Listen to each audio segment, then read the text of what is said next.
I didn't intend to say that I didn't bring doctors because I knew the vote. Those committee members had heard the testimony a number of times. I've had plethora of doctors that have testified. That's the reason that we didn't bring them this time. I think it takes me out of context to say I didn't bring them because I knew the vote. Let me end with this. I want to answer the question, how does Kentucky win? And I wasn't going to tell stories, but I have to. And these aren't just stories of individuals. They're emblematic of Kentuckians. And some have heard it. I'm sorry. I feel compelled to go into them. This is important. This is a very important issue to our constituents. I'm campaigning in Anchorage.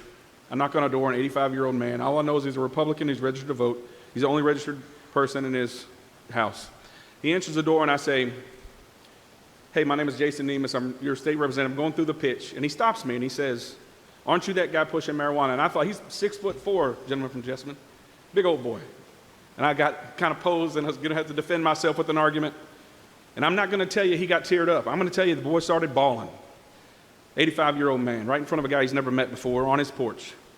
And I said, "What's on your mind, buddy?" And he points to the couch, and he says, "My wife died recently. And and we have 2 sons, and they brought their mother marijuana." And he starts in a whisper. No one's around, but he whispers, "We don't break the law. It's not who we are. But our sons brought their mother marijuana, and it allowed her to get off the couch in the last few months." So let me answer that question here. How does Kentucky win? That Kentucky family won. Next story, real quickly. We've got 3. I'm at a fundraiser for a private organization in Louisville, and my friends walk away, and I'd seen this gentleman. He's about my age. I'd seen him looking at me. I've never met him. He comes up to me when my friends walked away, and he said, shaking, "Are you Jason Nemes?" I said, "Yes, sir. What's up?" He says, "I have multiple sclerosis." And he starts crying. 43-year-old man. Never met him before. These aren't just stories. These are real Kentuckians. And he says, "Thank you for fighting for me.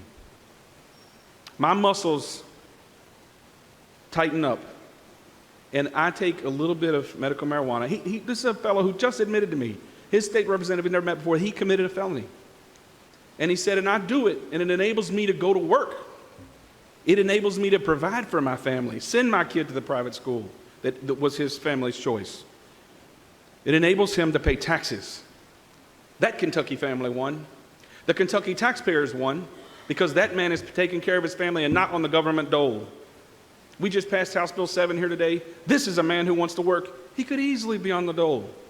That is how Kentucky wins. Last one, my guest here today was riding down the road, headed home to Mayfield, Kentucky, Maysville. And he gets in a wreck. He's just like us. He's a country boy, a Kentucky country boy. Farms and hunts and does those things. He's headed home. And the truck hits, in front of him hits a cow, or he hits a cow. Cow comes on the top of his car, paralyzed in a moment. Paralyzed in a moment. A country boy who hunted and did all the things that we did when we were young men and women. In an instant, life changes. He's on opioids for a number of years. He's a paraplegic, quadriplegic. He's on opioids for a number of years, dying, withering away. They turned to medical marijuana for just a chance. For 10 years, that man hasn't taken an opioid. That Kentuckian won. And there are Kentuckians like that. I don't say that just to pull at your heartstrings, although it pulls at all of ours, I know. There are Kentuckians like that all over the Commonwealth of Kentucky. And don't think for a second this bill brings marijuana to Kentucky. It's here. The best part about this bill, and I'm closing with this, the best part about this bill is that 85-year-old woman and that 43-year-old father and Eric Crawford can go and get product that's made in Kentucky by Kentuckians, tested in Kentucky, and it's safe. He knows it's safe and not peddled to him by somebody who might want to give him more. So I answered the question, how can Kentucky win? That's how. Let me ask you a question, and then I'm going to call the question.